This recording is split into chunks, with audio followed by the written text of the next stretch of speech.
So this is what the truck's doing.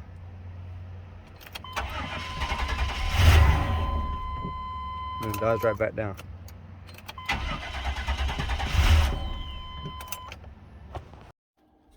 Alright y'all, DIY Raymond here.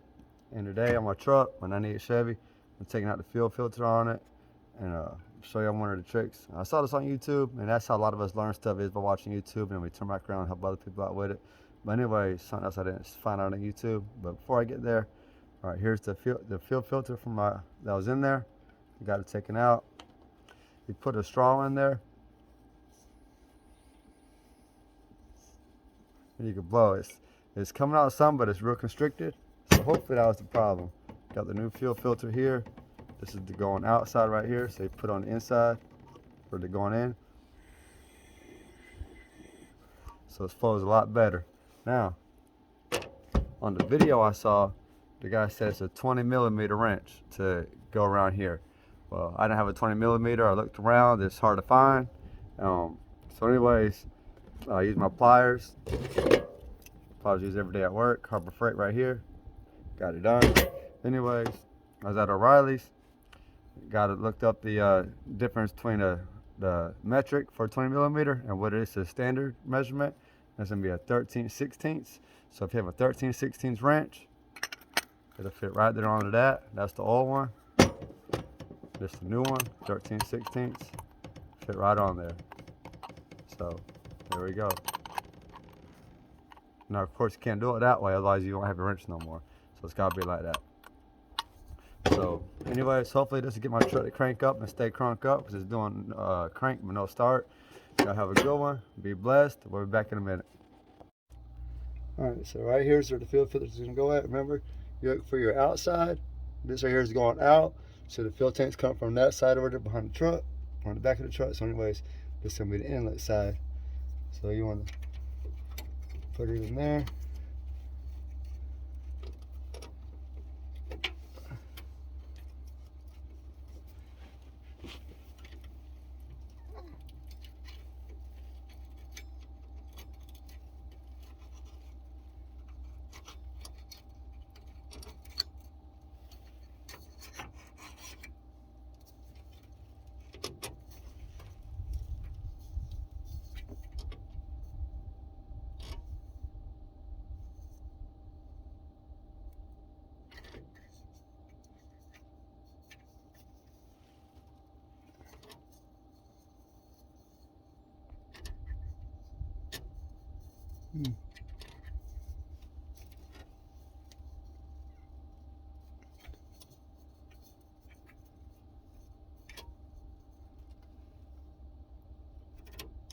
Oh.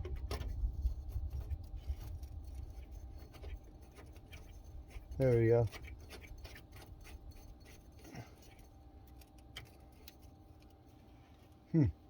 I saw that, and it's a no, we be live.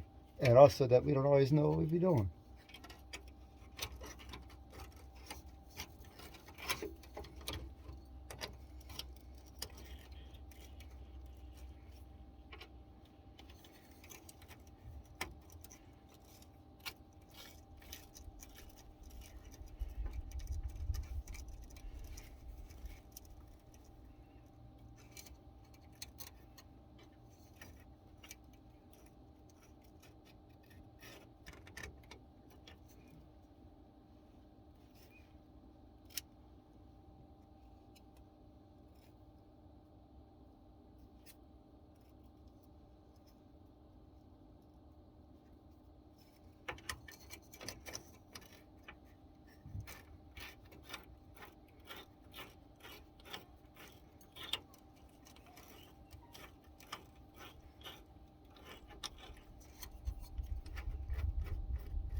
Alright, so y'all get adjusted, you tighten it back up. But back in a minute, we try to crank up the truck. Alright, you guys, so we got everything hooked up. First, what we're gonna do, we're gonna prime it. So you just turn the key forward.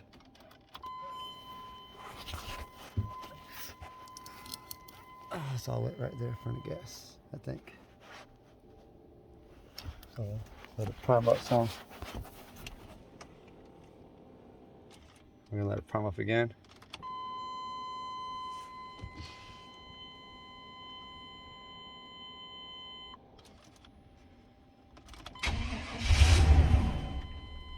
Oh, it did good that time.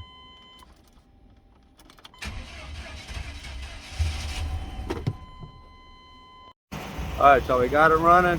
We look down here, see how that fuel filter's doing.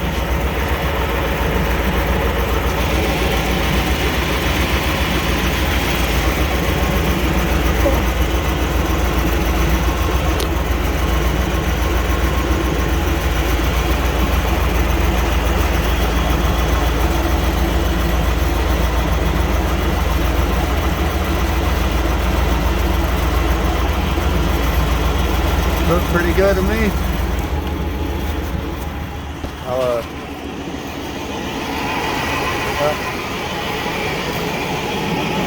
So now we're going to take it for a little test drive. See how it does. Alright, we're going to turn it back off.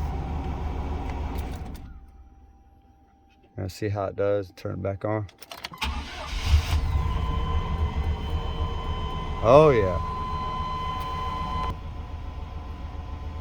What I did a quick diagnostic before.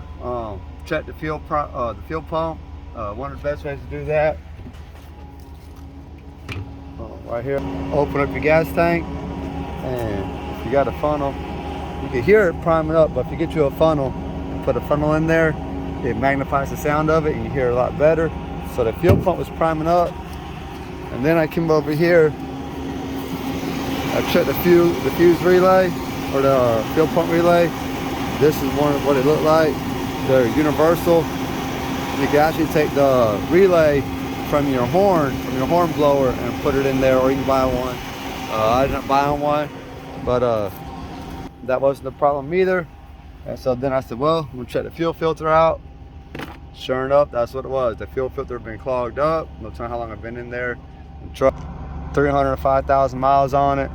So fuel pump or that fuel filter been in there. Anyways, got the truck going. I'm happy, I'm excited. This right here is my baby. This is the beast right here. You know, unfortunately 2-wheel drive, but you know, I still love her though. She's still good to me. But anyways, I'll check y'all out later.